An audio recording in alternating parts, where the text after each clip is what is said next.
In this video, we're going to talk about how to manage Excel worksheets in C#. What's up, coders? In this tutorial, we're going to explore the domain of managing Excel worksheets using the IronXL library in C#. All right, so before we get started, make sure that you have created a Visual Studio C# project and have IronXL installed in it. And you can do that using the NuGet package manager.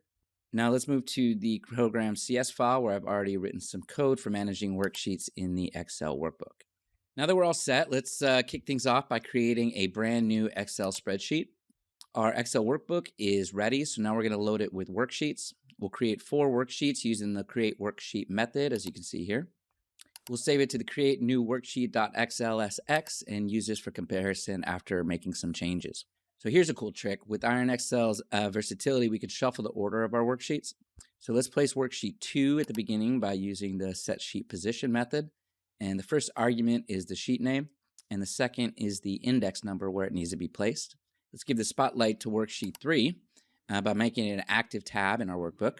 And let's make some space. We'll say adios to worksheet number 1 and remove it from our workbook completely. Just for kicks, we'll create a clone. And we'll duplicate our default worksheet and give it a new name, say copied sheet. Finally, we'll save the file with a different name to compare the changes that we made from the original workbook. So let's execute the program and wait for the Excel files to generate.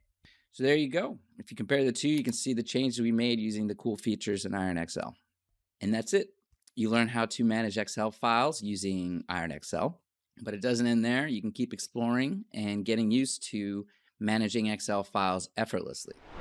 We hope you found this tutorial helpful. As always, we ask you to subscribe if you like some more useful tips and tricks from Iron Software.